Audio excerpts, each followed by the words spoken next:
এই সংসারে আপনার সব থেকে বড় বন্ধু কে?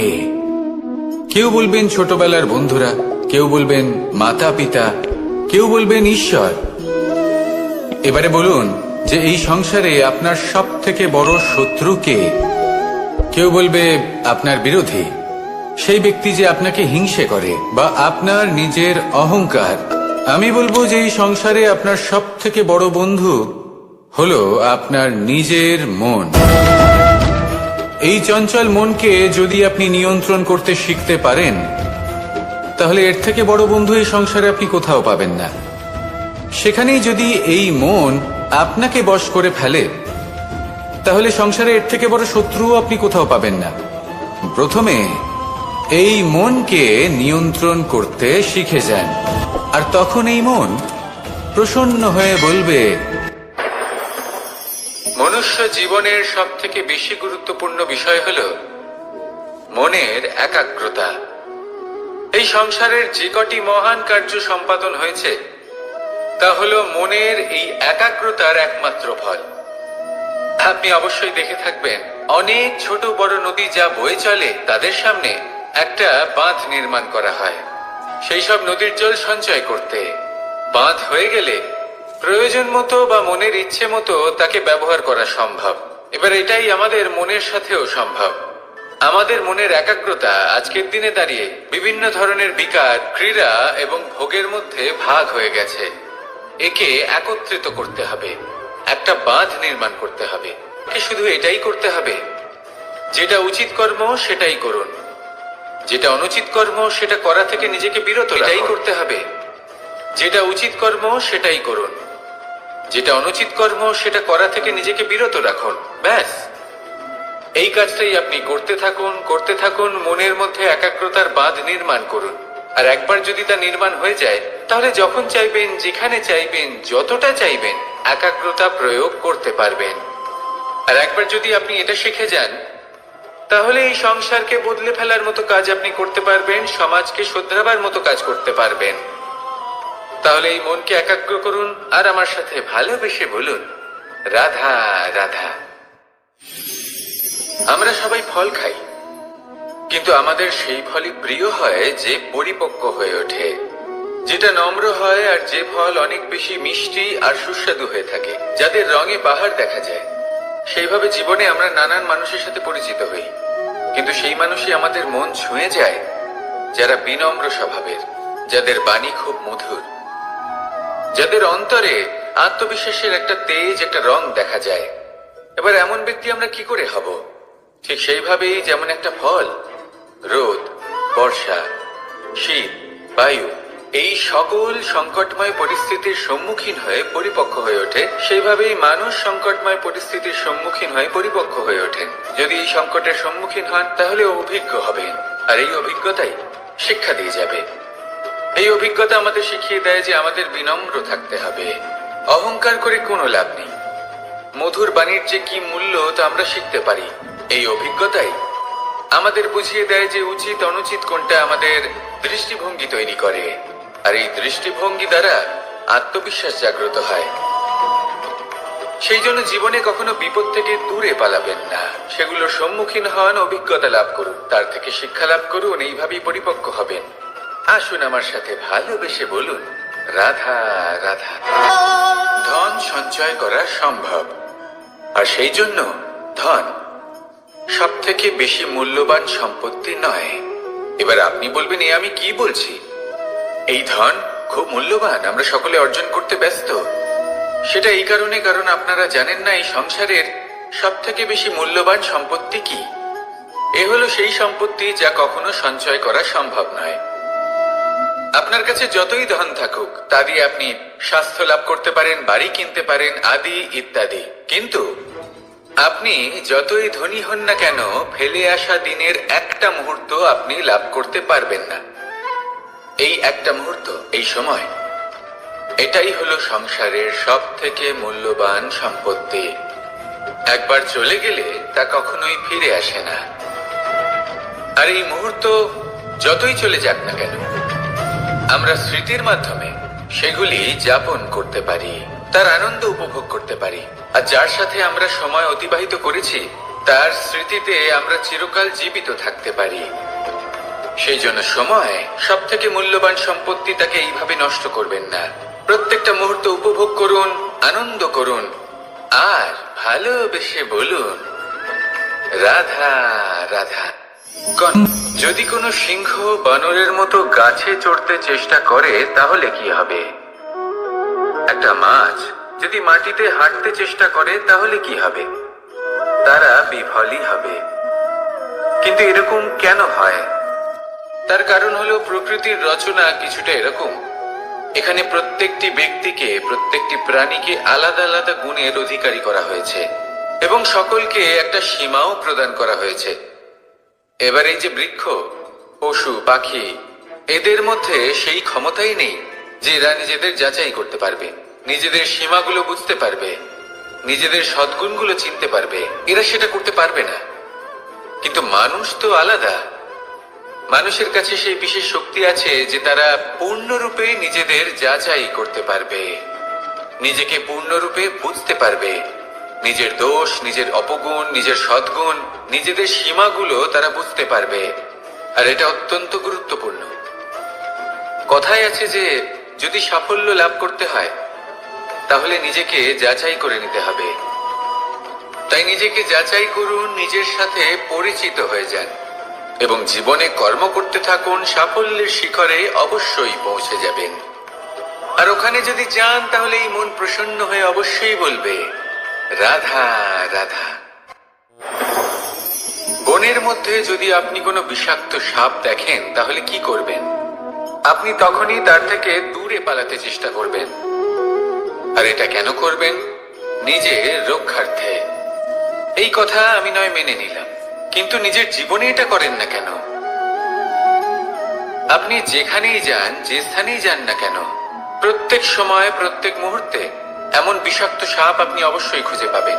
আর সেই সাপ নয় যাদের আপনি বনে খুঁজে পাবেন, এরা হলো সেই সাপ যা আপনাকে পাপ করতে বাধ্য করবে। আপনার অন্তরের বাসনা, ক্রোধ, অহংকার, লোভ, ঈর্ষা এদের বৃদ্ধি ঘটাবে।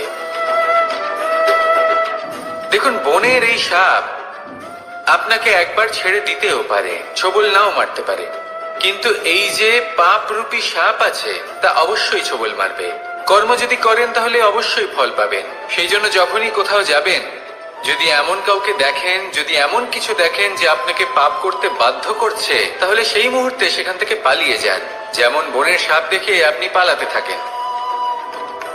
সৎকর্মের রক্ষা অত্যন্ত আবশ্যক। আসুন আর আমার সাথে ভালোবেসে বলুন রাধা রাধা। কি সুন্দর একটা শব্দ। এর অনেকগুলো রূপ রয়েছে, অনেকগুলো অর্থও রয়েছে। প্রথম অর্থ হলো স্বর্ণ, অর্থাৎ সম্পত্তি।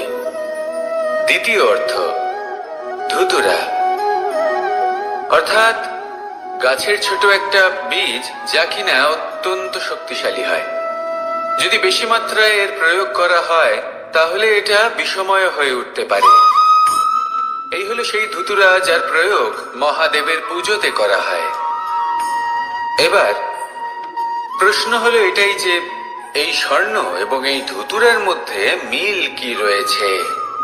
মিল হলো এটাই যে এই দুটোই মানুষকে মত্ত করে তোলে। ধুতুরা মানুষকে তখন মত্ত করে যখন তাকে সেবন করা হয়, কিন্তু স্বর্ণ, ধন, সম্পত্তি, মানুষ এটা যতটাই অর্জন করে নেয় সেটাই যথেষ্ট। এই স্বর্ণ মানুষের ভাবনা চিন্তা করার ক্ষমতাকে বশ করে ফেলে। মানুষ সম্পত্তির লোভে মত্ত হয়ে ওঠে, কারণ যে যত চমৎকারী, যতটা অমূল্য হয় তাকে সামলানো কিন্তু ততটাই কঠিন, তাই না? তাই মনে রাখবেন, ধন, স্বর্ণ, সম্পত্তি এগুলো ধুতুরার থেকেও অনেক বেশি বিষাক্ত হতে পারে। তাই এর ওপর আত্মসংযমের একটা কবচ পরিয়ে রাখবেন এবং বিবেকের শক্তির সাথে এগুলো প্রয়োগ করুন, তবেই কল্যাণ হবে। আসুন আমার সাথে ভালোবেসে বলুন, রাধা রাধা। রোগ যদি এসে থাকে তাহলে তার ওষুধও অবশ্যই আসে।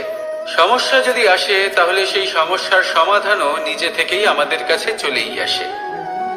এই সংসার, এই জীবনের শুধুমাত্র একটাই নিয়ম আছে, আর তা হলো এটাই, এই সংসার হলো একটা চক্রের মতো। এতে শাশ্বত বলে কিছু নেই, নিত্য বলে কিছু নেই।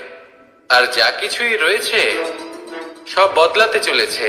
যদি আপনার জীবনে দুঃখ থাকে, সমস্যা থাকে, যদি আপনি বিপদ দ্বারা আচ্ছন্ন, তাহলে মনে রাখবেন সবকিছু বদলে যেতে চলেছে। দুঃখের সময় কাঁদবেন না, মনকে আরো দুঃখী করে তুলবেন না, কারণ এখানে যা কিছুই এসেছে তা যাওয়ার জন্যই এসেছে। তাহলে এত চিন্তা কিসের? আনন্দ সহকারে জীবন যাপন করুন, আর আমার সাথে ভালোবেসে বলুন, রাধা রাধা। মানুষের জীবনে তিনটি গুণ অত্যন্ত প্রয়োজনীয়: শ্রদ্ধা, বিনম্রতা, যোগ্যতা। যদি জ্ঞান লাভ করতে চান তাহলে শ্রদ্ধার প্রয়োজন, যদি মান লাভ করতে চান তাহলে স্বভাবে বিনম্র হওয়া প্রয়োজন, আর যদি মনোবাঞ্ছিত স্থান লাভ করতে চান তাহলে যোগ্যতার প্রয়োজন। বিষয়টা সহজ। শ্রদ্ধা আপনাকে জ্ঞান দেবে, নম্রতা আপনাকে মান, আর যোগ্যতা উচিত স্থান দেবে। কিন্তু যদি আপনি এই তিনটি গুণ সম্মিলিত করেন তাহলে এমন কিছু লাভ করবেন যা এই সব কিছুর থেকে অনেক ঊর্ধ্বে। সম্মান। আর এ হলো সেই সম্মান যা প্রত্যেক মানুষের নিজের জীবনে লাভ করতে চেষ্টা করা উচিত, কারণ এই হলো সেই সম্মান যার কারণে আপনি চলে যাওয়ার পরেও এই সংসার আপনাকে ভালোবাসবে আর মনে রাখবে। আসুন আমার সাথে ভালোবেসে বলুন, রাধা রাধা। জীবনে গতি অত্যন্ত গুরুত্বপূর্ণ, মতিও হলো গুরুত্বপূর্ণ, এবং তার থেকেও বেশি গুরুত্বপূর্ণ হলো সঙ্গতি। একটা জলের ফোঁটা, তার মধ্যে গতি থাকে, প্রকৃতির মধ্যে তা লাভ করার ইচ্ছে নিহিত থাকে, কিন্তু এই যে সঙ্গতি তা নির্ধারিত করে যে এই জলের ফোঁটা ঝিনুকের মুখে পড়ে মুক্ততে পরিণত হবে নাকি বিষাক্ত সাপের মুখে পড়ে বিষে পরিণত হবে। এবার দেখুন, এই জঞ্জাল স্বর্ণকারের দোকানের সামনেও থাকে এবং জঞ্জাল একজন ব্যবসাদারের দোকানেও থাকে, কিন্তু জঞ্জাল যা স্বর্ণকারের দোকানে থাকে তা ব্যবসাদারের দোকানের জঞ্জালের থেকে অনেক বেশি মূল্যবান, কারণ তার মধ্যে সোনার কণার সঙ্গতি থাকে। সেই জন্য জীবনে সঙ্গতির উপর বিশেষ গুরুত্ব দেবেন। যেমন সঙ্গতি তেমনই আপনি হবেন। আসুন আমার সাথে ভালোবেসে বলুন, রাধা রাধা। প্রত্যেক প্রাণী ভালোভাবে জীবন যাপন করতে চান, এটা তাদের স্বভাবে আছে এবং ভাবাটা অনুচিত নয়। কিন্তু একটা ভালো জীবনের গুরুত্বপূর্ণ অংশ কোনটা? বসবাসের স্থান, সেই স্থান যেখানে আমরা জীবন অতিবাহিত করি। এবার মানুষ ভাবতে পারেন যে একটা ভালো বাসস্থানের অর্থ কি? সেই স্থান যেখানে সহজে জল পাওয়া যায়, যেখানে শুদ্ধ বায়ু পাওয়া যায়, যেখানে আনাজ উৎপন্ন হয়। এটা জীবনযাপনের জন্য পর্যাপ্ত বটে, কিন্তু ভালো জীবনযাপনের জন্য আরো একটা কথা আপনাকে বুঝতে হবে। সাধু, জ্ঞানী, পণ্ডিত ব্যক্তি, এই সকল মহাপুরুষ, এনাদের যে বাসস্থান তা অত্যন্ত বিশেষ হয়। এখানে এক ধরনের বিশেষ ইতিবাচক শক্তি থাকে, এমন একটা স্থান যেখানে দেবতারাও বিচরণ করেন। জীবন আমরা সবাই যাপন করি, কিন্তু জীবনের উদ্দেশ্য শুধুমাত্র জীবন যাপন করা নয়। জীবনের উদ্দেশ্য হলো মুক্তি লাভ করা। আর এই সকল সাধু, জ্ঞানী, পণ্ডিত ব্যক্তি, এই সকল মহাপুরুষ আপনাকে মুক্তির পথে নিয়ে যেতে পারেন, কারণ এরা হলেন সেই মহাপুরুষ যারা নিজেদের অন্তরের বিকার, অহংকার, ক্রোধ, বিদ্বেষ, এই সকল দোষগুলিকে ত্যাগ করেছেন, এদের উপর বিজয় লাভ করেছেন। এমনই একজন ব্যক্তি আপনাকে মুক্তির পথে নিয়ে যেতে পারে। প্রয়োজন হলো শুধুই এনাদের চিনতে পারা, এদের কথা বুঝতে পারা এবং এদের দেখানো পথে চলা। যদি আপনি এটা করতে পারেন তাহলে এই মন, প্রফুল্ল হয়ে বলবে, রাধা। এই শুকনো পাতাটিকে দেখুন, নিষ্প্রাণ হয়ে পড়েছে। একটা গাছের ডালে ছিল, সেই গাছ ওর লালন পালন করত। যখন যখন বাতাস বইত, এই পাতায় কম্পন দেখা দিত, মনকে প্রফুল্ল করে তুলত। কোনো একদিন এই পাতা গাছের ডাল থেকে ঝরে পড়ে গেল। নিঃসন্দেহে ও নিজের স্বাধীনতা পেল, কিন্তু আস্তে আস্তে শুকিয়ে গেল, নিষ্প্রাণ হয়ে গেল। দেখুন, আমি এই কথা বলছি না যে স্বাধীনতা অনুচিত, কখনোই না। কিন্তু যে কোনো পরিস্থিতিতে স্বাধীন হতে চাওয়া এটা নিশ্চিতরূপে অনুচিত। আমরা যদি আমাদের জীবনে পরিবারের গুরুত্ব ভেবে দেখি, তাহলে এই পরিবারে যতই মতভেদ থাকুক না কেন, যতই মনোমালিন্য থাকুক না কেন, যতই বিবাদ থাকুক না কেন, এই সব মিটিয়ে নেওয়া অত্যন্ত প্রয়োজনীয়। সেই সবকিছু সমাপ্ত করা অত্যন্ত প্রয়োজনীয়। কখনো এই পরিবারকে ভাঙতে দেবেন না, কখনো এই পরিবার থেকে দূরে চলে যাবেন না। এই পরিবার হলো আমাদের জীবনের একটা অমূল্য সম্পদ, অমূল্য এক আশ্রয়, যা এই সংসারে হয়তো কোথাও আপনি পাবেন না। তাই একে আগলে রাখুন। পরিবার সেই গাছ। আসুন আমার সাথে ভালোবেসে বলুন, আর সেই গাছ। আসুন আমার সাথে ভালোবেসে বলুন, রাধা রাধা। অনেক সময় আমরা জীবনে অনেক মানুষকে এমন বলতে শুনে থাকি যে আমি অসফল হয়েছি কারণ আমার সময় ভালো যাচ্ছিল না। আমি এই জিনিসটা লাভ করতে চাইছিলাম কিন্তু করতে পারলাম না কারণ আমার সময়টা ভালো যাচ্ছিল না। আমি আমার জীবনে ওই মহান কাজটা করতে চাইছিলাম কিন্তু করতে পারলাম না। কেন? কারণ আমার সময়টা ভালো যাচ্ছিল না। কিন্তু যে মুহূর্তে ভালো সময় আমার জীবনে আসবে, আমি সব কিছু প্রাপ্ত করব। এমন প্রায় প্রত্যেকেই বলেন। আসুন একটা কথা বোঝা যাক। একজন মালিকে দেখুন, সে প্রত্যেক দিন গাছের সেবা করে, তাকে জল দেয়, তার যত্ন আত্তি করে। কেন? প্রত্যেক দিন সেই গাছ ফল দেয় না। সঠিক সময় এলে তবেই সেই গাছ ফল দেয়, কিন্তু প্রত্যেক দিন মালি তার সেবা করে, তাকে যত্ন করে। শুধুমাত্র তখন করে না যখন সেই গাছ ফল দিতে সক্ষম।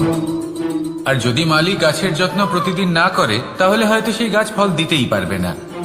এটাই হলো আমাদের জন্য একটা শিক্ষা। যখন সময় আমাদের জন্য অপেক্ষা করে না, তখন আপনি সময়ের জন্য কেন অপেক্ষা করছেন? ভালো সময়ের জন্য অপেক্ষা করবেন না। ভালো এবং শুভ কর্ম দ্বারা ভালো সময়কে নিজের কাছে টেনে আনুন। নিরন্তর কর্ম করুন, পরিশ্রম করতে থাকুন। শুভ সময় আপনা থেকেই আপনার কাছে আসবে। আসুন আমার সাথে ভালোবেসে বলুন, রাধা রাধা। একে বালি বলুন, মাটি বলুন বা ধুলো বলুন, এ দিয়ে কত কিছু করা সম্ভব। এ দিয়ে আপনি নিজের বাসস্থান নির্মাণ করতে পারেন, প্রাচীর গড়ে তুলতে পারেন, অট্টালিকা নির্মাণ করতে পারেন। কিন্তু যদি এই বালিকে আপনি মুষ্টিবদ্ধ করে রাখতে চান, তাহলে তা হাত থেকে ফসকে যাবে। আপনি কখনোই একে মুষ্টিবদ্ধ করতে পারবেন না। এরকমই হয় আমাদের জীবন, আর এরকমই হয় সময়। এই মুষ্টিবদ্ধ করা বালির মতো। সময়কে আমরা বাধা দিতে পারবো না, আটকেও রাখতে পারবো না। এ হলো প্রবাহমান। জন্ম থেকে মৃত্যু পর্যন্ত এই যে সময়, তা খুবই সীমিত। আর এই সময় আমরা যেটাই করি তার দ্বারাই আমাদের মূল্য নির্ধারিত হয়। আর এই সংসার থেকে চলে যাওয়ার পরেও এই সংসার এই সব কর্মের জন্যই আমাদের মনে রাখে। তাই যদি আপনি এটা ভাবেন যে আজ যে কর্ম করার ছিল আমি না হয় কাল করে নেব, কাল আমার লক্ষ্যে পৌঁছানোর কথা ছিল আমি পরশু পৌঁছব, না, এই সময় খুব মূল্যবান, একে নষ্ট করবেন না। এই সময়কে সদ্ব্যবহার করুন, মহান হবার পথে অগ্রসর হন। একে যদি মুষ্টিবদ্ধ করে রাখার চেষ্টা করেন, এই সময় থেমে থাকবে না। আসুন আমার সাথে ভালোবেসে বলুন, রাধা রাধা। আমাদের জীবনে অনেক ধরনের ব্যক্তি এসে থাকেন। কেউ কেউ আমাদের সাথে থেকে যান, কেউ আমাদের থেকে দূরে চলে যান। কেউ ভালো মানুষ হন, কেউ খারাপ মানুষ। কিন্তু আমরা সবসময় সেই সময়টাকে নিয়ে দুঃখ প্রকাশ করি যখন আমাদের জীবনে কোনো খারাপ ব্যক্তি প্রবেশ করেন। তারা আমাদের খারাপ অনুভূতি দেন, দুঃখ দেন, কষ্ট দেন। আমরা সবাই তাকে ভালো মন্দ কথা বলি। কিন্তু কেন? এমন বিভিন্ন ধরনের মানুষ, খারাপ মানুষ, ভালো মানুষ সবার জীবনেই আসেন এবং সকলকেই একটা অমূল্য শিক্ষা দান করে যান।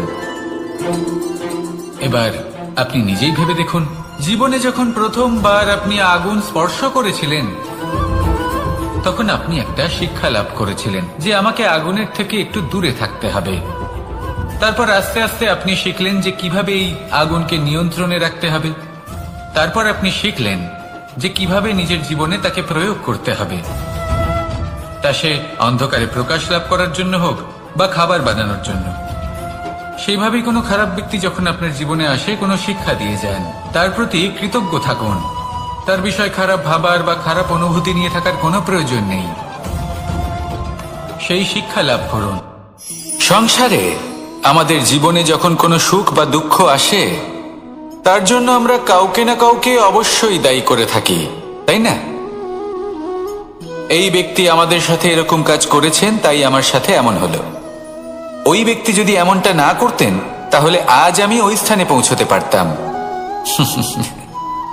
সবই আপনার দৃষ্টিভঙ্গির উপর নির্ভরশীল। আর যদি আপনার দৃষ্টিভঙ্গি এমন হয় তাহলে তা অনুচিত। সত্যি কথা বলতে এই সংসারে ভিন্ন ভিন্ন ধরনের মানুষ আছে। এটা আপনার উপর নির্ভর করছে কিভাবে তাদের স্বাগত জানাবেন। একবার ভাবুন, আমি আমার দুটো হাত সামনে নিয়ে এলাম, দুটো মুঠো খুলে দিলাম। দুই প্রকারের মানুষ আসবেন, কিছু না কিছু দিয়ে যাবেন। এই মুঠো যদি আমি বন্ধ করে দিই তাহলে না কেউ আমাকে কিছু দিতে পারবে, না আমার কিছু যাবে আসবে। নিশ্চয়ই বুঝতে পারছেন এই দুই ধরনের ব্যক্তি কারা এবং তারা কি দিয়ে যান। আমি যদি নিজের মুঠো খুলে দিই তাহলে কিছু ভালো মানুষ আসবেন, আমাকে আনন্দ, সন্তুষ্টি, জ্ঞান প্রদান করে যাবেন, ভালো অভিজ্ঞতা দিয়ে যাবেন। কোনো খারাপ ব্যক্তি যদি আসেন তাহলে তিনিও খারাপ অভিজ্ঞতা দেবেন, যার থেকে আমি শিক্ষা লাভ করব। এই সব কিছু আমি লাভ করতে পারি। মুঠো যদি বন্ধ করে রাখি তাহলে আমি কিছুই পাবো না। দেখুন, এই সংসারে প্রত্যেকের জীবনে এরকম। প্রত্যেকের জীবনে সবকিছুই আছে, ভালো খারাপ দুই মানুষই আছে। ভালো অভিজ্ঞতা আছে, খারাপ অভিজ্ঞতা আছে। নির্ভর করছে আপনার উপর যে আপনি কি করবেন, এনাদের স্বাগত কিভাবে জানাবেন, কার থেকে কি বুঝবেন, কি শিখতে পারবেন, আর কোন দৃষ্টিভঙ্গি নিয়ে অগ্রসর হবেন। এটাই নির্ধারণ করবে যে আপনার জীবন কেমন হবে। আসুন আমার সাথে ভালোবেসে বলুন, রাধা রাধা। জীবনে যখন কোনো ব্যক্তি নিজের লক্ষ্য প্রাপ্তির জন্য নিরন্তর পরিশ্রম করতে থাকেন, চেষ্টা করতে থাকেন, তখন তিনি কষ্ট অনুভব করেন। কখনো শারীরিক কষ্ট, কখনো মানসিক কষ্ট। এবার উনি এটা ভাবতে থাকেন যে আমি কি উচিত করছি নাকি অনুচিত করছি। কারণ অন্যদিকে এমন একজন ব্যক্তিও আছেন যিনি একদমই পরিশ্রম, চেষ্টা করছেন না। তিনি মদিরা পান করেন, বিলাসিতায় জীবন কাটান, অলস প্রকৃতির হয়ে ওঠেন, নিদ্রাতে বিলীন হয়ে থাকেন আর ভাবেন যে তিনি সুখ লাভ করছেন। কিন্তু এরকম কেন হয়? কারণ যখন আমরা সৎ পথে থাকি, উচিত পথে চলি, লক্ষ্য প্রাপ্ত করার জন্য চেষ্টা করতে থাকি, তখন আমাদের ভেতরে থাকা নেতিবাচক শক্তি এবং পাপ এই দেহকে ত্যাগ করে দেয়। আর এই অনুভূতিটাই আমাদের দুঃখের অনুভূতি দেয়, কষ্ট দেয়। এবার সেখানে যদি আমরা কুপথে চলি, অনুচিত পথে চলতে থাকি, তাহলে আমাদের ভেতরে থাকা পুণ্য এবং ধনাত্মক শক্তি আমাদের দেহ ত্যাগ করে দেয়। আর এই অনুভূতির কারণেই আমরা সুখ অনুভব করি। কিন্তু কখনো ভাববেন যে এই সুখ বেশি সময় পর্যন্ত থাকে না। সেই জন্য সবসময় মনে রাখবেন, যদি আপনি জানেন যে এটাই আপনার লক্ষ্য, এটাই উচিত পথ, শুভ পথ, তাতে নিরন্তরভাবে এগিয়ে যেতে চেষ্টা করতে থাকুন। এই কষ্ট আপনাকে সুখের পরাকাষ্ঠায় কখন পৌঁছে দেবে তা আপনি জানতেই পারবেন না। আসুন আমার সাথে ভালোবেসে বলুন, রাধা রাধা। প্রত্যেক মানুষ নিজের জীবনে হীরক তথা হীরে এবং দর্পণ এই দুই দেখেছেন। এই দুই হলো সাদা এবং এরা দুজনেই আলোর প্রতিফলন ঘটায় এবং এরা দুজনেই উজ্জ্বল হয়ে ওঠে। আপনি হয়তো মনে মনে ভাবছেন যে এটা কি ধরনের তুলনা করছি। একটা হীরে তো রত্ন, তার মূল্য দর্পণের থেকে অনেক গুণ বেশি। কিন্তু হীরে থাকাতে দর্পণের মূল্য কিন্তু কোনো অংশে কমে যায় না, তাই না? মানুষ যখন হীরে নিজের হাতে নেয় তখন সবার আগে কি খোঁজে? দর্পণ, যাতে তার মধ্যে দিয়ে দেখে সে বুঝতে পারে যে সেই হীরে আদৌ তার শোভাবর্ধন করছে কিনা, তাকে ভালো দেখাচ্ছে কিনা, প্রসাধনের জন্য সেটা ব্যবহার করা ঠিক হবে কিনা। অর্থাৎ হীরের উপস্থিতিতে দর্পণের গুরুত্ব কম হলো না, দর্পণের কারণে হীরের মূল্য বোঝা গেল। আমাদের জীবনেও ঠিক এরকমই ঘটে। আপনারা যদি সংসারে নিজের আশেপাশে দেখেন, এমন অনেক মানুষ দেখতে পাবেন যারা নিজেদের ক্ষেত্রে মহান স্থানে পৌঁছেছেন, নিপুণ এবং শ্রেষ্ঠ হয়েছেন। আর তাদের মধ্যে আপনার নিজের মনে হয় যেন আপনি হলেন দর্পণ। নিজেকে ছোট মনে করবেন না। আপনার মূল্য কম হচ্ছে না, আপনার নিজস্ব মূল্য আছে। আর যদি আপনার অস্তিত্ব না থাকে তাহলে ওনাদের অস্তিত্বের মূল্য সংসার বুঝতেই পারবে না। জীবনে সবসময় চেষ্টা করবেন যাতে আপনি আরো বেশি শ্রেষ্ঠ হয়ে উঠতে পারেন। আপনি নিজে যে স্থানে আছেন সেটাকে ছোট মনে করবেন না, তারও নিজস্ব একটা মূল্য আছে। যদি আপনি হীরে হয়ে থাকেন তাহলে অহংকার করবেন না, যদি আপনি দর্পণ হয়ে থাকেন তাহলে নিজেকে ছোট মনে করবেন না। আসুন আর আমার সাথে ভালোবেসে বলুন, রাধা রাধা। মানুষ জন্মগ্রহণ করে, তার সাথে ভয়েরও জন্ম হয়। ছোটবেলা থেকেই আমাদের মনে কোনো না কোনো প্রকারের ভয় থেকেই যায়। কেউ এই বিষয়ে ভয় পায় যে তার কোনো বস্তু তার থেকে দূরে চলে যাবে, কেউ এই বিষয়ে ভয় পায় যে আমি নিজেকে হারিয়ে ফেলবো, কেউ এই ভেবে ভয় পায় যে আমার প্রিয়জনেরা তারা যেন আমার থেকে দূরে না চলে যায়, কেউ এই ভেবে ভয় পায় যে আমরা যেন পথ না হারিয়ে ফেলি, আদি ইত্যাদি। কিন্তু সত্যি কথা বলতে ভেবে দেখুন, এই ভয় বাস্তবে কি? শুধুই একটা মনস্থিতি, আর কিছুই নয়। যা কিছু আপনি জীবনে পেয়েছেন তা একদিন আপনাকে হারাতে হবে। এই জীবন হলো আপনারই, কিন্তু তাও একদিন সমাপ্ত হবে। তাই ভয় পেয়ে কি লাভ? এই ভয় শুধু আপনাকে জীবন যাপন করা থেকে বাধা দিচ্ছে, আর কিচ্ছু নয়। পথ হারিয়ে ফেললেই বুঝতে পারবেন যে নতুন পথ কিভাবে বানাতে হয়। কিছু মানুষকে জীবন থেকে হারালে তবেই আপনি বুঝবেন যে আপনার আপনজনকে। এই ভয়ের কারণে ভীত হয়ে থাকবেন না। এই তারা নক্ষত্র অন্ধকারের অভাবে গুরুত্ব হারায়। শিবকেও মহাদেব হওয়ার জন্য বিষপান করতে হয়েছিল। প্রত্যেক পরিস্থিতি, প্রত্যেক সাফল্য আপনার পরীক্ষা নেবে, তাতে উত্তীর্ণ হওয়া হলো আপনার কর্ম। যখনই আপনি ভয় পাবেন বা সংকটের সম্মুখীন হবেন, তখন সাহসের সাথে তার সম্মুখীন হন। মনে রাখবেন, যে সম্মুখীন হতে জানে সাফল্য তার সাথে সবসময় থাকে। আসুন আর আমার সাথে ভালোবেসে বলুন, রাধা রাধা। এই সংসারে সব থেকে বেশি কোমল বস্তু হলো রেশম। এই রেশম এতটাই কোমল হয় যে এর পুরো একটা থান শুধুমাত্র একটা হাতে ধরা সম্ভব। কখনো ভেবে দেখেছেন এই রেশম কিভাবে হয়? একটি কীট তার লালার দ্বারা উৎপন্ন হয়। এই কীট সেই রেশমকে পাক দিতে থাকে, পাক দিতেই থাকে, আর আস্তে আস্তে তার মধ্যেই জড়িয়ে পড়ে। শেষে ওর এই সুন্দর অমূল্য সৃষ্টি রেশমের এই সুতো, তার নির্মাণ কার্য পূর্ণ হয়। কিন্তু তাতেই ও নিজে বন্দী হয়ে যায়। নিজেরই মায়াজালের এই বন্দী গৃহে নিজেই ফেঁসে যায়। এবার এই সুতোকে ব্যবহারযোগ্য করে তোলার জন্য এই কীটগুলিকে এই কবচের সাথেই ফুটন্ত জলে ফেলে দেওয়া হয়। এই সংসারে যদি আমাদের স্বপ্ন এই সংসারের দুঃখ হরণ করার জন্য, এই সংসারে সুখ বিতরণ করার জন্য হয়, তবেই আমাদের প্রগতি সম্ভব। যদি আমাদের এই স্বপ্ন শুধুই আমাদের এবং আমাদের স্বার্থ সিদ্ধির জন্য হয়, তাহলে এই স্বপ্ন আমাদের অন্ধ করে দেবে, আমাদের অন্ধকারের পথে নিয়ে যাবে, আর আমরাও সেই কীটের মতো হয়ে যাব। নিজেদেরই মায়াজালে আমরা নিজেই ফেঁসে যাব, আর শেষে আমরা যদি কিছু লাভ করি তা হবে একাকিত্ব, অন্ধকারময় মৃত্যু। তাই স্বপ্ন অবশ্যই দেখুন, কিন্তু এমনভাবে স্বপ্ন দেখবেন না যে তার এই বন্দিগৃহে আপনি নিজেই ফেঁসে গেলেন। স্বপ্ন দেখুন পরোপকারের, পরমার্থের, সবাইকে উদ্ধারের, অন্ধকারের নয়।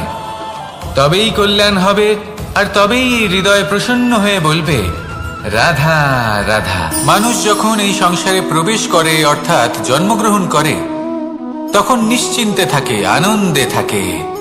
কিন্তু যেইমাত্র তার মধ্যে বোধশক্তি আসে, তখন সে চিন্তা করতে শুরু করে। চিন্তা ভবিষ্যতের, সেই সমস্ত বিষয় নিয়ে চিন্তা করে যা ওর হাতে নেই। তারপর বড় হয়, বিবাহ সম্পন্ন হয়, গৃহস্থ জীবন যাপন করে, তারপর আবার চিন্তায় মগ্ন হয়ে যায়। ভাবে এই যে আমার পরিবার, আমি কি ঠিকমতো তার খেয়াল রাখতে পারছি? কাল যখন আমি এই সংসার থেকে চলে যাব, তখন আমার এই পরিবারের দেখাশোনা কে করবে? শেষ পর্যন্ত এই পরিবার তো আমারই উত্তরদায়িত্ব। যাক, আপনাকে একটা প্রশ্ন করি। এই সংসারে আসার পূর্বে আপনি কি এই প্রশ্ন করেছিলেন, এটা ভেবেছিলেন যে আমাকে ছাড়া এই সংসার কিভাবে চলবে? করেননি, তাই তো?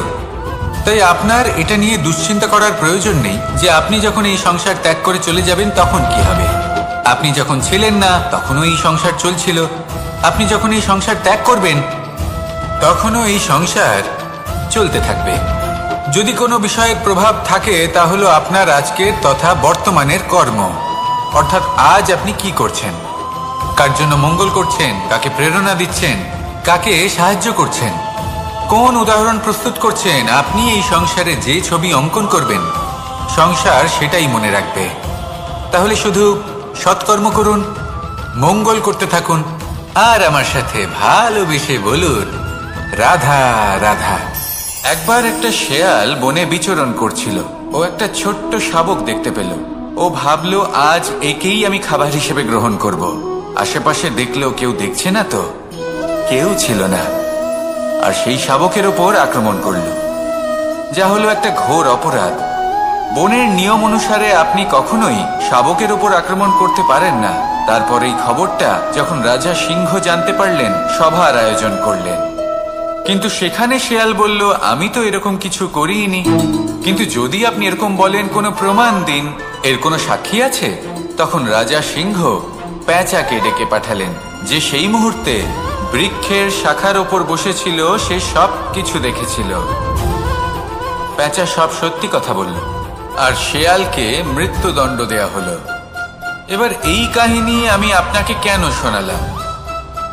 কারণ মানুষও কখনো কখনো এরকম কর্ম করেন যা শিয়াল করেছে। এটা ভাবেন কেউ দেখছে না, যখন আমি অনুচিত কর্ম করতেই পারি। কিন্তু না, আপনি যাই করুন না কেন, কেউ না কেউ অবশ্যই তা দেখছে। কোনো ব্যক্তি না হলেও কোনো প্রাণী, না হলে কোনো যক্ষ বা দেব বা প্রেত। যদি এনারা কেউ না দেখেন, তাহলে ধরিত্রী মাতা দেখেন, যেখানে দাঁড়িয়ে আপনি সেই কর্ম করছেন, তাই না? তাই একটা কথা সবসময় মনে রাখবেন, কে দেখছেন কে দেখছেন না সেই বিষয়ে ভাবা ছেড়ে দিন। এটা খুব সহজ কথা। আপনি যদি উচিত কর্ম করেন, উচিত ফল পাবেন। যদি অনুচিত কর্ম করেন, তাহলে আপনি অনুচিত ফল অবশ্যই পাবেন। সেই জন্য উচিত পথে চলতে থাকুন, উচিত কর্ম করতে থাকুন, আর আমার সাথে ভালোবেসে বলুন রাধা রাধা। সুখ, দুঃখ এবং শক্তি, এই তিন হলো এই সংসারের ত্রিদেবের মতো। আমাদের জীবনে যা কিছু ঘটছে এই তিনটির ভিত্তির উপরেই হচ্ছে। আসলে এই সংসারের একটা নিয়ম আছে, যখনই আপনি কিছু লাভ করেন, এই সংসার আপনার পরীক্ষা নেয়। এটা জানার জন্য আপনার পরীক্ষা নেয় যে আপনি যা কিছুই লাভ করেছেন, আপনি কি আদৌ সেটার যোগ্য কি না। ঠিক সেইভাবেই এই সুখ, দুঃখ এবং শক্তি আপনার পরীক্ষা নিয়ে থাকে। যখন সুখ আসে, তখন সে আপনার পরীক্ষা নেয় যে আপনার মধ্যে অহংবোধ জাগ্রত হয়নি তো। যদি অহংবোধ চলে আসে, তাহলে সুখ সেখানেই সঙ্গ ত্যাগ করে। দুঃখ আপনার ধৈর্যের পরীক্ষা নিতে থাকে। আর যদি আপনার মধ্যে ধৈর্য না থাকে তাহলে এটা আপনাকে আরো বেশি দুঃখের গভীর অন্ধকারে ঠেলে দেবে। সেখানে শক্তি পরীক্ষা নেয় আপনার বিনম্রতার। যদি আপনি বিনম্র না হন তাহলে হয় এই শক্তি আপনার সঙ্গ ত্যাগ করবে, নয় এই শক্তি বিনম্রতার অভাবে আপনার পতনের কারণ হতে পারে। এই সংসারে যে কোনো ব্যক্তি যিনি এই পরীক্ষায় উত্তীর্ণ হয়ে থাকেন, এই জীবনে তিনি সাফল্য লাভ করেন। আসুন আমার সাথে ভালোবেসে বলুন, রাধা রাধা। আমি মনুষ্যরূপে জন্ম নিয়েছি এবং সমস্ত কর্ম এই রূপেই করেছি, কিন্তু আশ্চর্যের বিষয় হলো যে আজও মানুষ আসেন এবং হাত জোড় করে প্রার্থনা করেন যেন আমি ওনাদের সহায়তা করি। আপনাদের একটা কথা বলতে চাই, আমি সকলকে সাহায্য করতে পারবো না, কিন্তু আমি শিক্ষা অবশ্যই দিতে পারবো, জ্ঞান প্রদান করতে পারবো। এমন কিছু জ্ঞান যার ভিত্তিতে মানুষ যা চাইবেন তাই লাভ করতে পারবেন যদি সঠিক কর্ম করতে থাকেন। যখন কংসের অসুররা গোকুলে ধ্বংসলীলা চালাচ্ছিলেন তখন আমি কারোর থেকে সাহায্য চাইনি। লক্ষ্য আছে, আপনি অবশ্যই লাভ করবেন। আর এই মন সুপ্রসন্ন হয়ে বলবে, রাধা রাধা। ভোজন এই সংসারে যেই হোক না কেন, কোনো মানুষ হোক, কোনো প্রাণী হোক, কোনো কীট হোক বা কোনো বনস্পতি হোক, প্রত্যেকের জন্য ভোজন অতি আবশ্যক। কারণ ভোজন থেকেই শক্তি পাওয়া যায়, আর সেই শক্তি দিয়েই সংসারের আমাদের জীবনের সমস্ত কার্য করা যায়। এবার এমন এক ধরনের শক্তি হয় যা শীতের ঋতুতে সূর্য থেকে আমরা পেয়ে থাকি, আর আরেক ধরনের উত্তাপ হয় যা দিয়ে ভোজন রান্না করা হয়, সুস্বাদু নানান ধরনের ভোজন। এবার অত্যন্ত গুরুত্বপূর্ণ হলো যে ব্যক্তি সেই ভোজন বানাচ্ছেন তার মানসিক পরিস্থিতি এবং সেই ব্যক্তি যিনি ভোজন গ্রহণ করছেন তার মানসিক অবস্থা। যখনই আপনি ভোজন বানাচ্ছেন তখন ভালোবাসার সাথে কাজটা করুন, ধন্যাত্মক ভাব নিয়ে, সৎ ভাবনার সাথে। কারণ আপনার এই মানসিক স্থিতি শক্তির আকারে সেই খাদ্যের সাথে মিলেমিশে যায়। আর যখনই আপনি ভোজন গ্রহণ করছেন তখন সদ্ভাবনার সাথে, প্রসন্নতার সাথে গ্রহণ করুন, ধন্যাত্মক ভাব নিয়ে। যদি আপনি প্রসন্নতার সাথে রান্না করেন, প্রসন্নতার সাথে খাদ্য গ্রহণ করেন, তাহলে আপনি প্রসন্নই থাকবেন। আর মন সুপ্রসন্ন হয়েই বলবে, রাধা রাধা। দীপাবলি আমাদের সবথেকে বড় উৎসব। শ্রীরাম রাবণকে পরাস্ত করে 14 বছরের বনবাস কাটিয়ে আবার অযোধ্যায় ফিরে এলেন অমাবস্যার রাত্রে। অযোধ্যায় সবাই খুব প্রসন্ন ছিলেন, খুবই উৎসাহিত ছিলেন। অযোধ্যায় সহস্র প্রদীপ প্রজ্বলিত করা হয়েছিল এই উৎসবে। একে আমরা দীপাবলি বলে থাকি। এবার এই বিষয়ে আমরা সকলে জানি। আপনি কি এটা জানেন যে শ্রীরাম বাস্তবে অমাবস্যার এক রাত আগেই অযোধ্যায় পৌঁছে গেছিলেন? সবার সামনে অমাবস্যার রাতে এসেছিলেন। এর কারণ কি? শ্রীরাম প্রমাণ করতে চেয়েছিলেন যে যে কোনো সময়, দিন হোক বা রাত, শুভ বা অশুভ হয় না। শুভ অশুভ কিছু থাকলে তা হলো মানুষের চিন্তা, তার ভাবনা, তার নির্বাচন আর তার কর্ম। নিজেই দেখিনি। শ্রীরাম শুভ কাজ করে ফিরেছিলেন এবং অমাবস্যার মতো গভীর এক রাত্রিকেও দীপাবলিতে পরিবর্তিত করেছিলেন। এমনটাই যদি আমরা করতে পারি তাহলে? এমন কোনো গৃহে যান যেখানে অসহায় ব্যক্তি রয়েছেন, যা অন্ধকারাচ্ছন্ন, আর সেখানে প্রকাশ প্রজ্বলিত করুন। প্রকাশ সহায়তার, প্রেরণার, আশার। যদি এমন কিছু আমরা করতে পারি তাহলে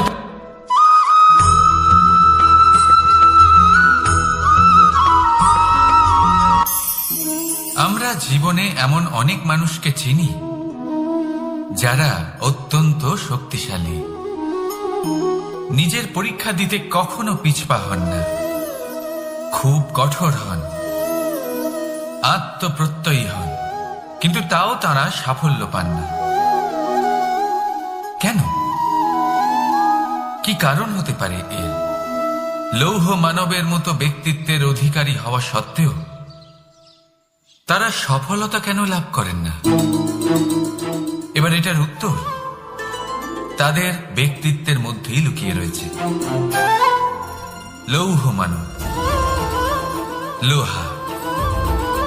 আপনি কখনো লোহাকে দেখে থাকবেন, অত্যন্ত শক্তিশালী, অত্যন্ত কঠিন, কিন্তু শুধু তখনই যখন সেটা শান্ত থাকে, শীতল থাকে। তাকে উত্তপ্ত করুন, তা আর কঠিন থাকবে না। তার উপরে এক আঘাত করুন আর তার আকৃতি বদলে যাবে। বুঝলেন? যদি আপনিও জীবনে নিজের শক্তি দিয়ে, নিজের নিরন্তর প্রচেষ্টা দিয়ে বড় কিছু করতে চান, তাহলে সর্বপ্রথম একে শান্ত করে রাখুন, একে শীতল করে রাখুন। জীবনে যা পেয়েছেন তাতেই সন্তুষ্টি পেতে শিখুন। এই ক্রোধের তাপে নিজেকে বদলাবেন না। চিনতে শিখুন সেই চিন্তাগুলো যা ক্রোধ বাড়িয়ে দেয়, আর সেগুলোকে শেষ করে দিন, নয়তো সেই রাগ আপনার পতন অবশ্যই ঘটাবে। রাধা রাধা।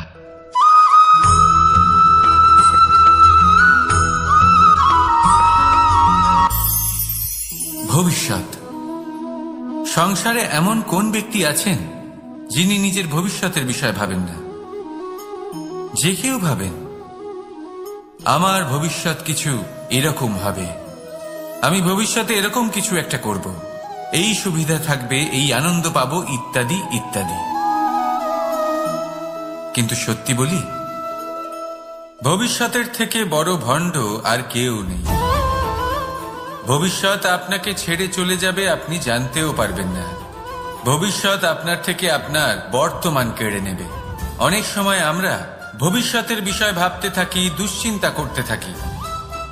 ভবিষ্যৎ দিয়ে নিজেকে এতটাই ঘিরে ফেলি যে বর্তমান কি তা ভুলেই যাই, তার বোধই আমাদের থাকে না।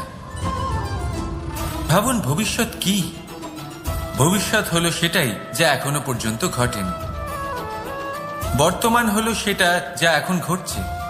তাহলে যা এখনো ঘটেইনি তার বিষয়ে দুশ্চিন্তা করে নিজেকে ব্যতিব্যস্ত কেন করছেন?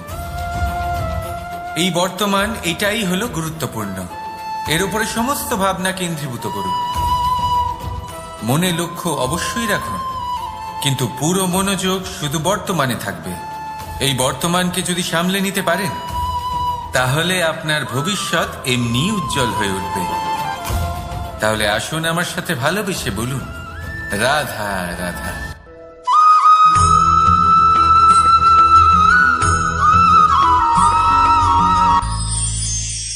আমরা অনেকবার লোকের থেকে এই কথা শুনেছি, জীবনে যখনই ধন অর্জন করবে বাঁচিয়ে রাখবে।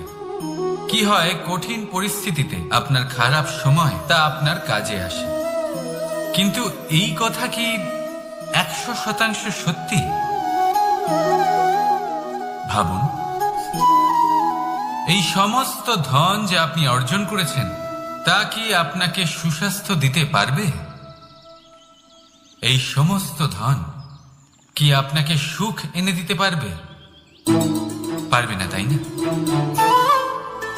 চলুন আমি আপনাকে একটা কথা বলি। পরমেশ্বর, ঈশ্বর, যদি এই ঈশ্বরের ওপর আপনি বিশ্বাস রাখেন, সর্বদাই ভালো কাজ করেন, সবার মধ্যে প্রেম ছড়িয়ে দেন, আর সবার জন্য শুধু ও শুধুমাত্র শুভকামনা করেন, তাহলে আপনার সাথে কখনো কোনো খারাপ হতে পারে না। তাই সময় বদলান, সময় বদলানোর উপকরণ নয়। আর ভালোবেসে বলুন, রাধা রাধা।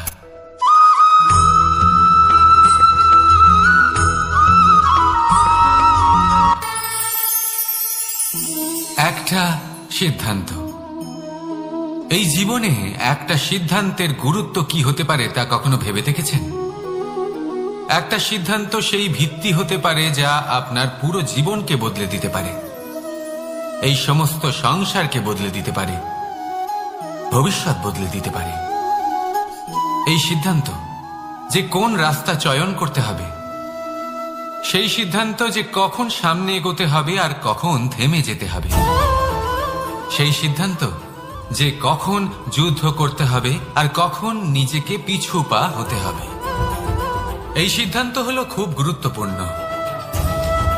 আর আপনি তো এই সংসারে একা নন, তাই আপনার একটা সিদ্ধান্ত শুধু আপনার জন্যই নয়, সমস্ত সংসারের জন্য গুরুত্বপূর্ণ হতে পারে।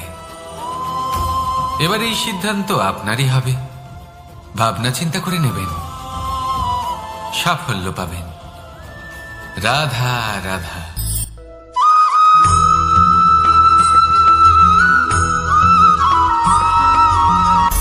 অনেকবার আমাদের দৃষ্টিভঙ্গি এমন হয়ে থাকে যে আমাদের আসল সত্যের থেকে অনেকটা দূরে নিয়ে যায়। আমরা যেরকম দেখি সেরকম সবসময় হয় না। এবারে দেখুন না, আমরা মানুষেরা, আমাদের ভালো লাগে।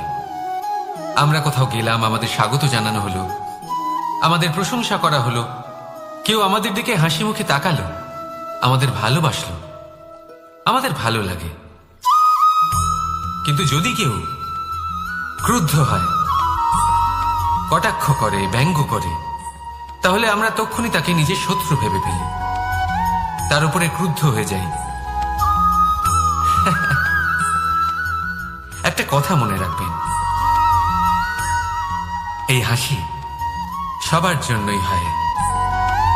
আপনি তাদেরকেও হাসি উপহার দিতে পারেন যাদের আপনি চেনেন, তাদেরও দিতে পারেন যাদের আপনি চেনেন না।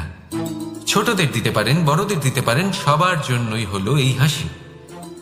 কিন্তু ক্রোধ, ক্রোধ তাদের উপরেই আসে যাদের আমরা জীবনে কখনো হারাতে চাই না, যাদেরকে আমরা অসম্ভব ভালোবাসি, যাদের জন্য আমরা আশা করি যে তাদের জীবনের পরবর্তী সময় সব সময় সুখময় হোক, উজ্জ্বল হোক।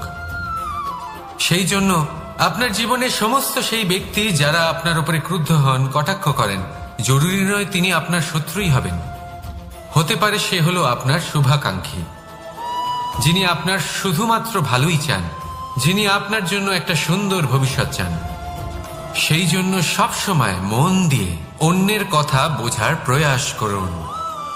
আপনি জানতে পারবেন তাদের কর্মের ধর্ম কি হতে পারে, আপনি জানতে পারবেন তাদের ক্রোধের মর্ম কি হতে পারে। রাধা রাধা।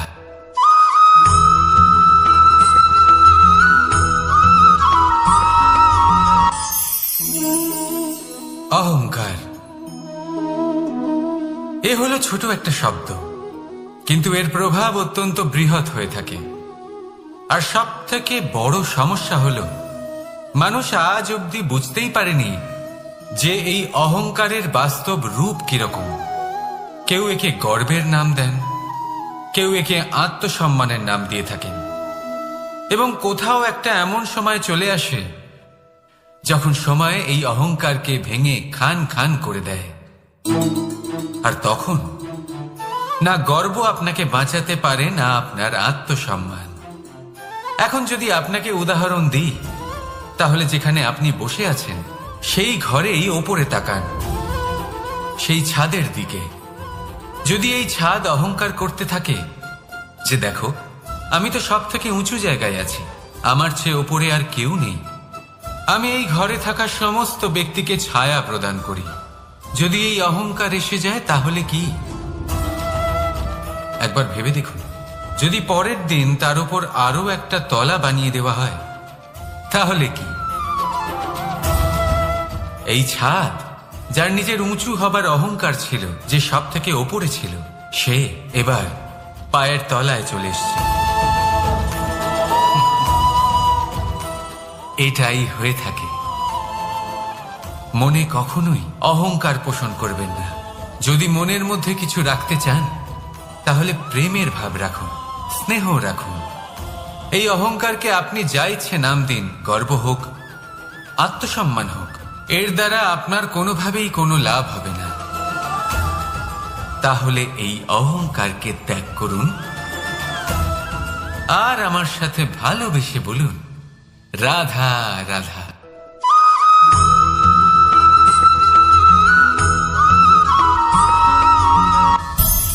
সংসারে অনেক সময় এরকম হয় যে আমরা খুব সমস্যায় থাকি, খুব বিপদের মধ্যে থাকি, আর সেই সমস্ত মানুষ যারা আমাদের কাছের মানুষ, আমাদের আপনজন, তারা আমাদের ত্যাগ করে চলে যান।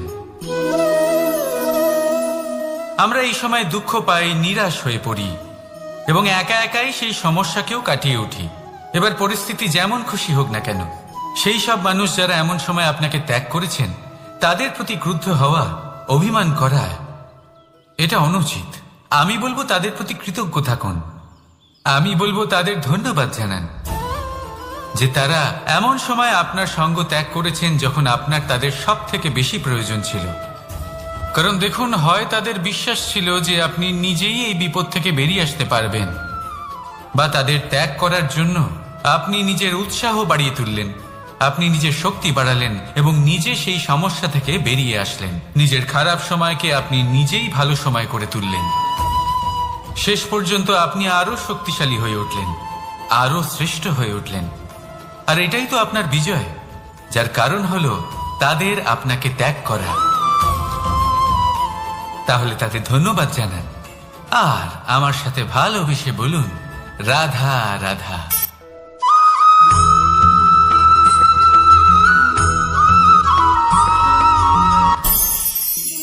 অনেক সময় যখন আমরা কর্ম করি, সাফল্য লাভ করি, কঠিন পরীক্ষায় উত্তীর্ণ হই, বড় কাজ করি, আমাদের মনে হয় এই সংসার আমাদের একটু প্রশংসা করুক, ভালো লাগে। অনেকবার মনে হয় এটা হলো আমাদের কর্মের ফলই বটে, আমরা আনন্দ পাই। কিন্তু যখন আমরা এই প্রশংসা পাই না, তখন কি হয়? আমরা দুঃখী হয়ে যাই, ভেঙে পড়ি। মনে হয় যেন আমার জন্য কেউ চিন্তাই করে না, এমন মনে হয় যেন আমাদের আনন্দে অন্য কেউ আনন্দই পায় না। অনেক রকম ভাবনা আসে। কিন্তু আমি আপনাকে একটা প্রশ্ন করতে চাই, আপনি যে কাজই করেন না কেন, যে কর্মই করেন না কেন, তা কি শুধুমাত্র প্রশংসার জন্য করেন? যদি এরকম হয়ে থাকে তাহলে সেই ভাবনা এক্ষুনি ত্যাগ করুন। কারণ এই প্রকৃতি আমাদের অন্য শিক্ষা দেয়।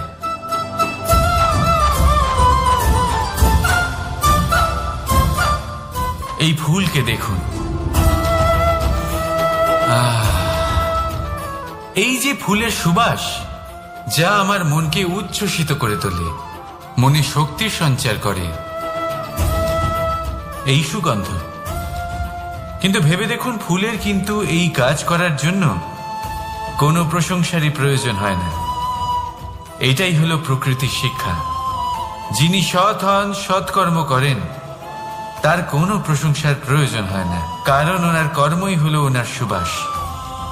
মনে রাখবেন, আতর নকল ফুলে দেওয়া হয়, প্রকৃত ফুলের তার কোনো প্রয়োজন হয় না। সেইভাবেই আপনিও কর্ম করতে থাকুন শুভ চিন্তা নিয়ে। এই মনকে সব সময় শান্ত রাখুন, স্বচ্ছ রাখুন। যদি এরকম করেন তাহলে আপনার কর্ম এমন সুবাস ছড়াবে যে আপনার জীবনে শুধু এবং শুধুমাত্র আনন্দই থাকবে। তাহলে এই আনন্দ সহকারে বলুন, রাধা রাধা।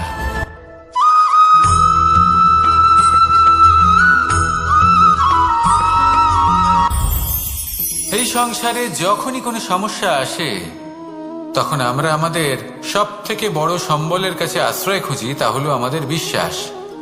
এবার প্রশ্ন হলো এটাই যে এই বিশ্বাস কার উপর করা যেতে পারে? পরিবারের উপর, বন্ধুর উপর, নাকি তাদের উপর বিশ্বাস করা উচিত যাদেরকে আমরা কখনো সঙ্গ দিয়েছি? দেখুন, এই সংসারে বিপদের সম্মুখীন হলে কে আপনাকে সাহায্য করবে সেটা নির্বাচন করা আপনার হাতে নেই। সেটা সেই সকল ব্যক্তির উপর নির্ভরশীল যে তারা আপনাকে সাহায্য করবে নাকি করবে না। অর্থাৎ যখনই কোনো বিপদ আসে, সর্বপ্রথম তার সম্মুখীন আমাদের নিজেকেই হতে হয়, আর তার জন্য প্রস্তুত থাকা প্রয়োজনীয়। সেই শক্তি, সেই সাহস অর্জন করা প্রয়োজনীয়। দেখুন, যখনই অন্ধকার আসে তখন সবার আগে কে আপনাকে ত্যাগ করে চলে যায়? আপনার নিজেরই ছায়া। এই অন্ধকারের সম্মুখীন হতে হয় অন্তরের প্রদীপের দ্বারা, অন্তরের আত্মা দ্বারা। তবেই আপনি অন্ধকারের ওপর জয়লাভ করতে পারবেন। সেই জন্য যে বিপদই আসুক না কেন, নিজেকে তার জন্য প্রস্তুত রাখা উচিত। সেই সাহস নিয়ে আসুন। এমন কোনো বিপদ নেই যা আপনাকে ভেঙে দিতে পারে। আসুন আমার সাথে ভালোবেসে বলুন, রাধা রাধা।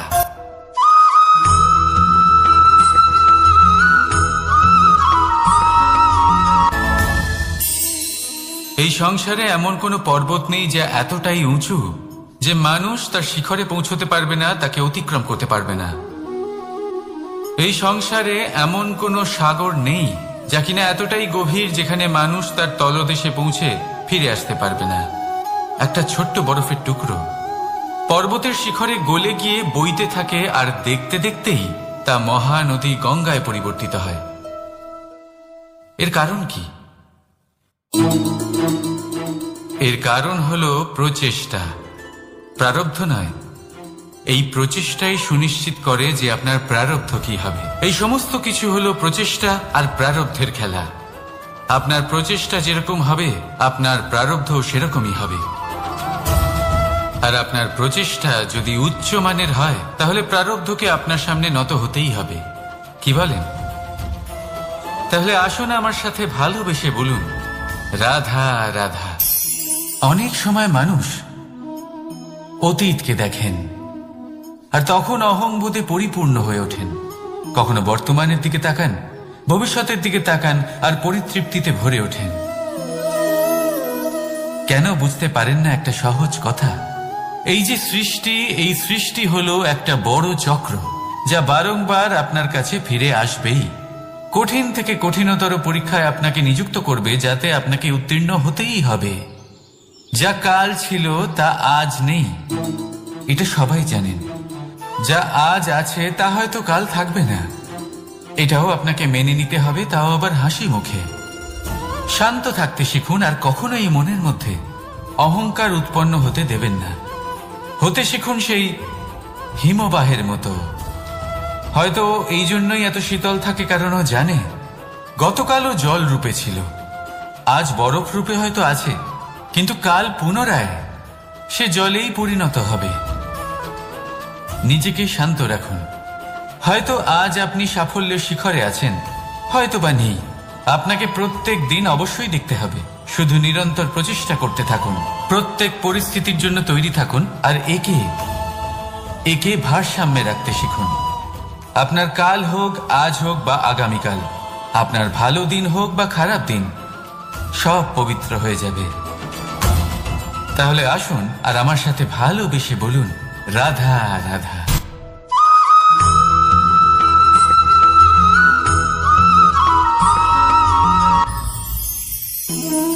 জীবনে ক্ষমা চাওয়া তাও কিছুটা সহজ, ক্ষমা করতে পারা অত্যন্ত কঠিন। ক্ষমা 2 অক্ষরের এই শব্দ হতে পারে, কিন্তু অত্যন্ত বড় এই শব্দ, অত্যন্ত গুরুত্বপূর্ণ এই শব্দ।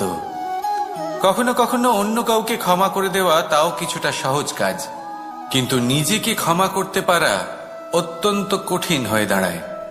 অতীতে যদি আমাদের এমন কোনো ভুল হয় যে কারণে আমরা নিজেকে ক্ষমা করতে পারি না, অনেক সময় এমন কিছু ভুল করে বসি যে বিষয় শুধু আমরাই জানি, কিন্তু আমরা নিজেকে ক্ষমাই করতে পারি না। আর আমাদের বিকাশ সেখানেই স্তব্ধ হয়ে যায়।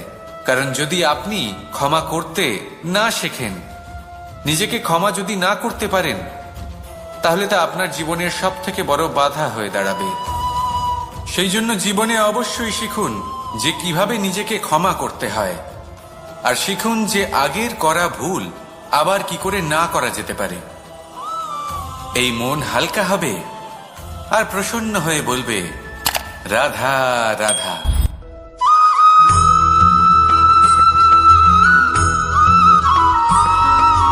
দোল উৎসবে এই সমগ্র সংসার রং নিয়ে খেলা করে,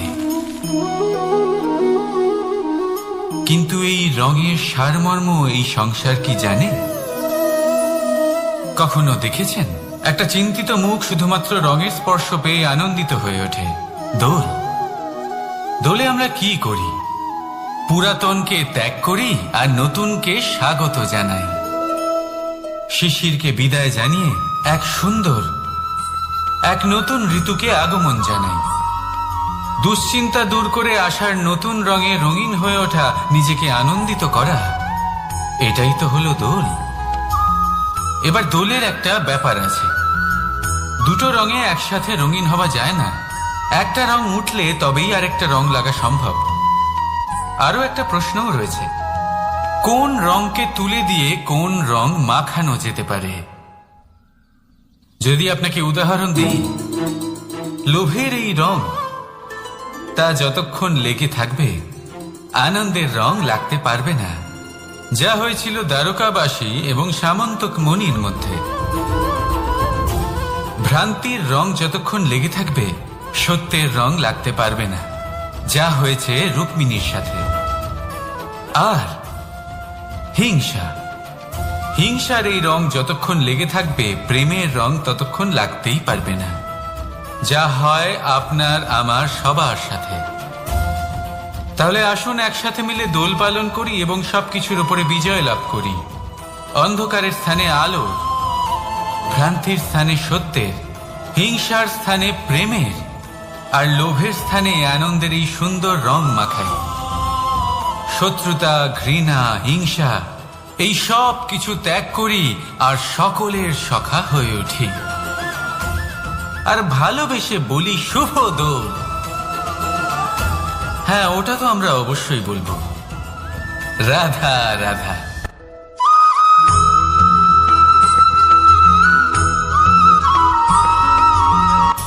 আমার কাছে যশোদা মা যেমন, আমার কাছে দেবকী মা যেমন, আমার কাছে ঠিক তেমনই হলেন গোমাতা।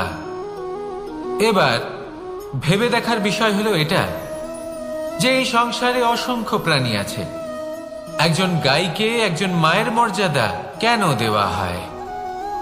তাহলে এর অনেকগুলো কারণ আছে। এই গাই অর্থাৎ গোমাতা, এনারা হলেন অত্যন্ত শান্ত, শান্তি প্রিয়, কখনো কারোর কোনো ক্ষতি করতেই পারেন না। গোমাতা যে দুধ নিজের বাছুরকে পান করান সেই দুধই আমাদেরও দেন। সেই দুধ পান করে আমরা শক্তি লাভ করি। এই দুধ থেকে আমরা মাখন, ঘি, পায়েস এইসব সুস্বাদু খাবার লাভ করি। গোমাতার গোবর আমাদের জ্বালানি হিসেবে সাহায্য করে, যার ফলে খুব কম সংখ্যক কাঠ ব্যবহার করা যায় এবং বেশিরভাগ জঙ্গল সুরক্ষিত থাকে।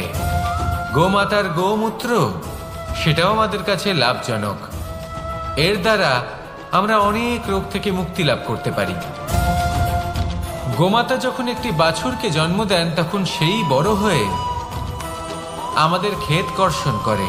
সেই জন্য গাইকেও জীবনে মায়ের মর্যাদা দেবেন। যতটা সম্ভব তাকে সেবা করুন এবং ভালোবেসে তাকে পালন করুন। এই মন নিজে থেকেই প্রসন্ন হয়ে বলবে রাধা রাধা।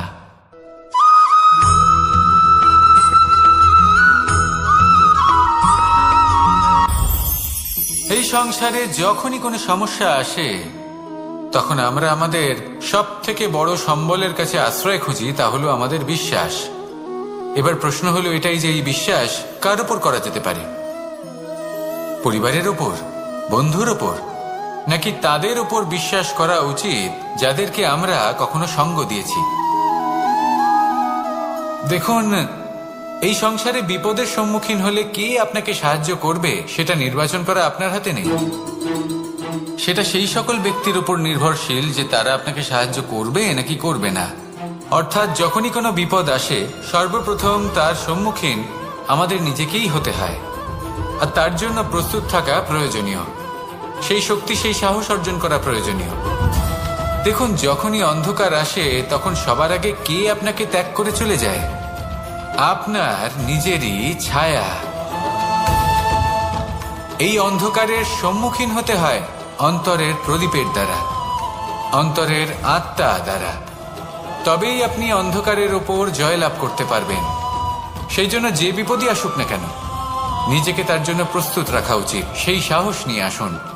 এমন কোনো বিপদ নেই যা আপনাকে ভেঙে দিতে পারে। আসুন আমার সাথে ভালোবেসে বলুন রাধা রাধা।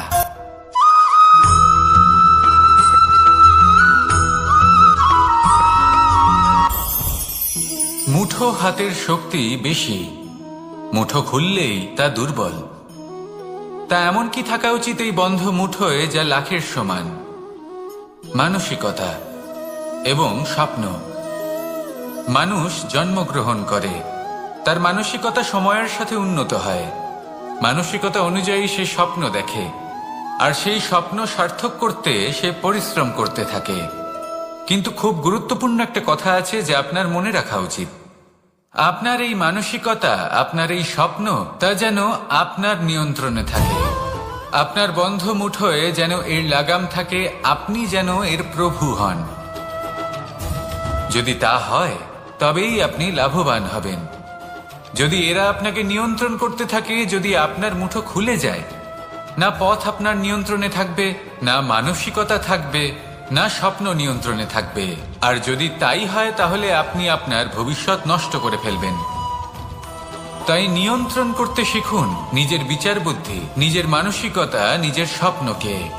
নিজের এই স্বপ্ন পূরণ করুন, আর আমার সাথে ভালোবেসে বলুন, রাধা রাধা।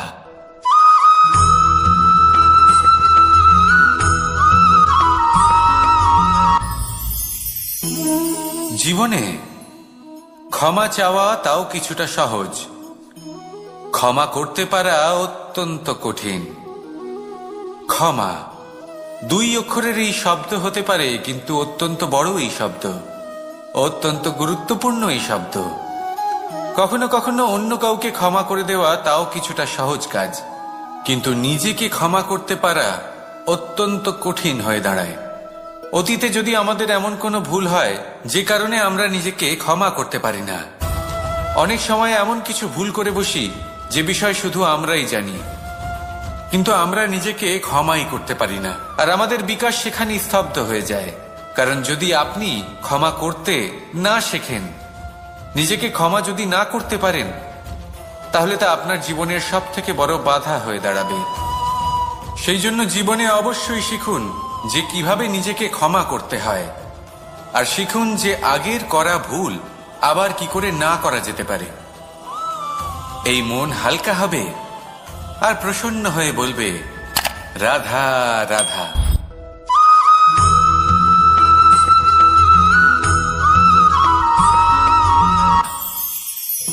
আমি রাধাকে ভালোবাসি, আর এই কথাটা সমগ্র সংসার জানে। আর সময় অন্তরে লীলার দ্বারা, বিভিন্ন ঘটনা দ্বারা, কর্মের দ্বারা আমি নিজের এই ভালোবাসা রাধার সামনে প্রকাশ করি। এবার আপনি বলবেন, এসবের কি প্রয়োজন? রাধা কি এই কথা জানে না যে কৃষ্ণ তাকে কতটা ভালোবাসে? অবশ্যই জানে, কিন্তু এই যে ভালোবাসা, তা মনে রেখে দেওয়ার জন্য নয়, তা প্রকাশ করার জন্য। আর বারংবার এই ভালোবাসাকে প্রকাশ করা উচিত, উচিত সময় এবং উচিত সুযোগ দেখে। কিরকম? এবার যদি আপনি প্রেমীর সাথে কোনো উৎসবে থাকেন, তাহলে তার সাথে নৃত্য সঙ্গীত করুন। যদি ভিড়ের মাঝে থাকেন, তখন প্রেমীকে সম্মান করুন, একান্তে প্রসাধন করুন। দুঃখের সময় তার হাত ধরে থাকুন, সুখের সময় আলিঙ্গন করে রাখুন। এই প্রেম যত প্রকাশ করবেন, ততই এই প্রেমের বৃদ্ধি হবে। এই প্রেম আরো বেশি গভীর হবে, অটুট হবে। তাই এই প্রেমকে মনে নয়, আপনার জীবনে স্থান দিন। মন খুলে প্রকাশ করুন, আর আমার সাথে ভালোবেসে বলুন, রাধা রাধা।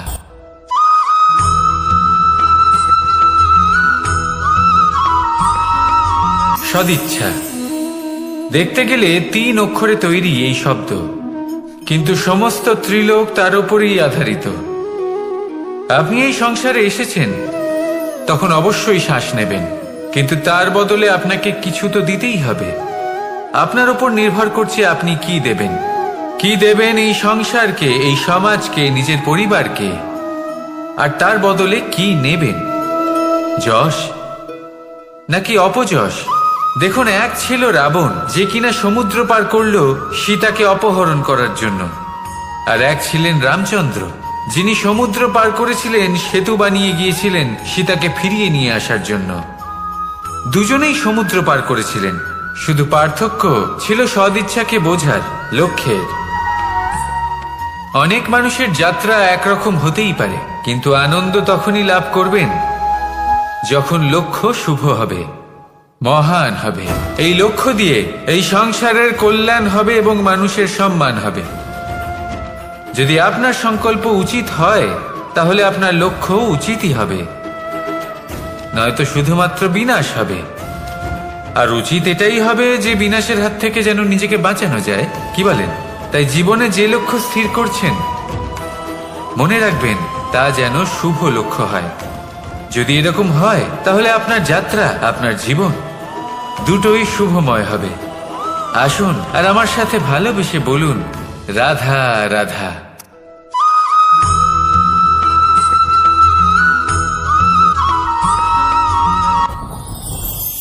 যত শক্তিশালী এই মন, তত শক্তিশালী এই শরীরও।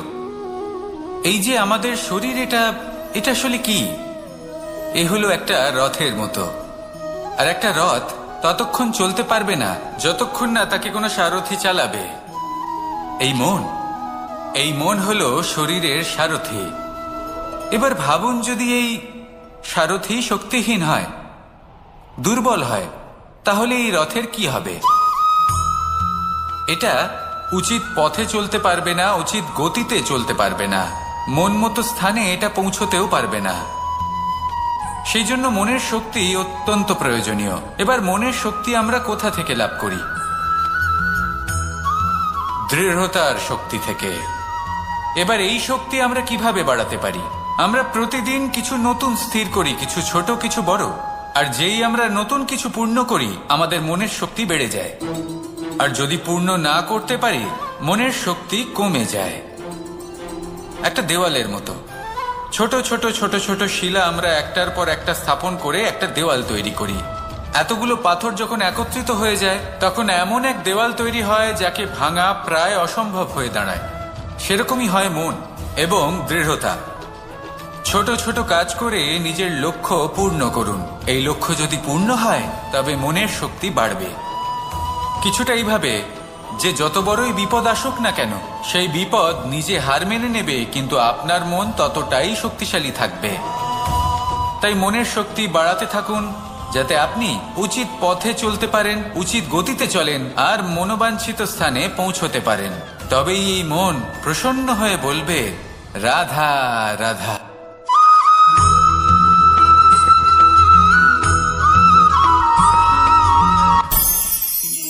অনেক সময় যখন আমরা কর্ম করি, সাফল্য লাভ করি, কঠিন পরীক্ষায় উত্তীর্ণ হই, বড় কাজ করি, আমাদের মনে হয় এই সংসার আমাদের একটু প্রশংসা করুক, ভালো লাগে।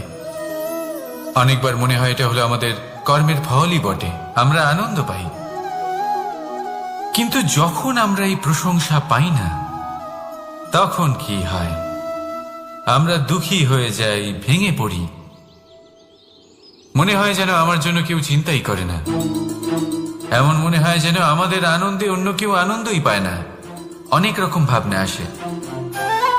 কিন্তু আমি আপনাকে একটা প্রশ্ন করতে চাই, আপনি যে কাজই করেন না কেন, যে কর্মই করেন না কেন, তা কি শুধুমাত্র প্রশংসার জন্য করেন? যদি এরকম হয়ে থাকে, তাহলে সেই ভাবনা এক্ষুনি ত্যাগ করুন। কারণ এই প্রকৃতি আমাদের অন্য শিক্ষা দেয়।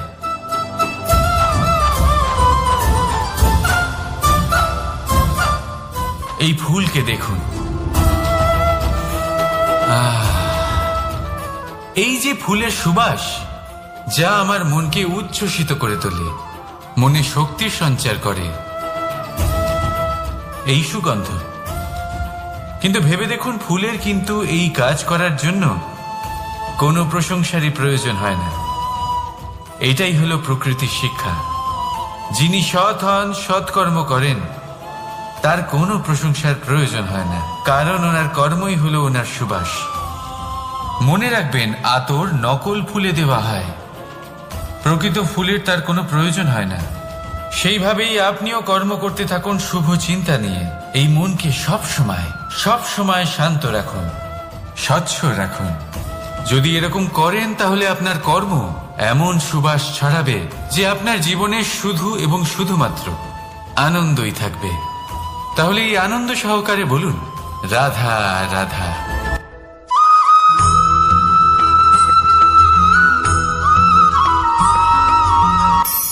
ধন, হলো কারোর জন্য মোহ, আবার কারোর জন্য মায়া, কারোর জন্য হয়তো ভাগ্য, আবার কারোর জন্য কর্মের পারিশ্রমিক। দেখতে গেলে এই ধন হয়তো সবার জন্যই অত্যন্ত প্রয়োজনীয় হয়ে থাকে। সেই জন্যই তো মানুষ নিজের সমস্ত জীবন অতিবাহিত করেন এই ধন অর্জন করার জন্য। অনেক মানুষ এমনও হয় যাদের সমস্ত জীবন এই ধন অর্জন করতেই কেটে যায়। প্রত্যেক মানুষই চেষ্টা করেন যেন তিনি ধনী হন, যত সম্ভব বেশি ধন অর্জন করতে পারেন, সম্পন্ন থাকতে পারেন। আর তা হবে নাই বা কেন? কারণ এটাই হলো এমন এক বস্তু যা আদান প্রদান এমন নানান কাজে আসে। চেষ্টা তো সব মানুষই করেন, ধন অর্জন সব মানুষ করতে পারেন না। কারণ হলো এটাই যে মানুষ ভাবেন যে তার কাছে কিছু ধন এলে তারপর তিনি কিছু করে দেখাবেন, আর ধন ভাবে যদি এই মানুষ কিছু করে দেখান তাহলে আমি তার কাছে আসব। সেই জন্য কিছু করে দেখান, এমন শ্রেষ্ঠ কাজ করে দেখান যাতে ধন নিজেই আপনার কাছে ছুটে আসে। যদি আপনি ধন লাভের আশায় ছোটেন তাহলে আপনি নিজের সন্তোষ ভাব হারিয়ে ফেলবেন। কিন্তু এই সম্পত্তি যদি আপনার কাছে ছুটে আসে তাহলে আপনাকে মহান বলা হবে। সেই জন্য কাজ করুন, শ্রেষ্ঠ কাজ করে দেখান, দেখবেন এই ধন ফলস্বরূপ আপনার কাছে আসবেই আসবে। তাহলে আসুন আমার সাথে ভালোবেসে বলুন, রাধা রাধা।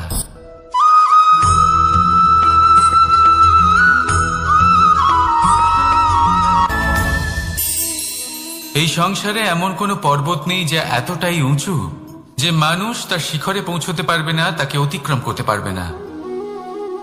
এই সংসারে এমন কোনো সাগর নেই যা কিনা এতটাই গভীর যেখানে মানুষ তার তলদেশে পৌঁছে ফিরে আসতে পারবে না। একটা ছোট্ট বরফের টুকরো পর্বতের শিখরে গলে গিয়ে বইতে থাকে, আর দেখতে দেখতেই তা মহানদী গঙ্গায় পরিবর্তিত হয়। এর কারণ কি? এর কারণ হলো প্রচেষ্টা, প্রারব্ধ নয়। এই প্রচেষ্টাই সুনিশ্চিত করে যে আপনার প্রারব্ধ কি হবে। এই সমস্ত কিছু হলো প্রচেষ্টা আর প্রারব্ধের খেলা। আপনার প্রচেষ্টা যেরকম হবে আপনার প্রারব্ধ সেরকমই হবে। আর আপনার প্রচেষ্টা যদি উচ্চ মানের হয় তাহলে প্রারব্ধকে আপনার সামনে নত হতেই হবে। কি বলেন? তাহলে আসুন আমার সাথে ভালোবেসে বলুন, রাধা রাধা। অনেক সময় মানুষ অতীতকে দেখেন আর তখন অহংবোধে পরিপূর্ণ হয়ে ওঠেন। কখনো বর্তমানের দিকে তাকান, ভবিষ্যতের দিকে তাকান আর পরিতৃপ্তিতে ভরে ওঠেন। কেন বুঝতে পারেন না একটা সহজ কথা? এই যে সৃষ্টি, এই সৃষ্টি হলো একটা বড় চক্র যা বারংবার আপনার কাছে ফিরে আসবেই।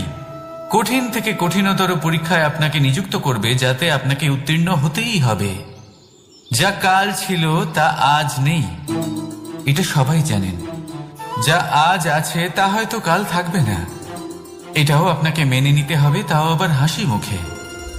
শান্ত থাকতে শিখুন আর কখনোই মনের মধ্যে অহংকার উৎপন্ন হতে দেবেন না।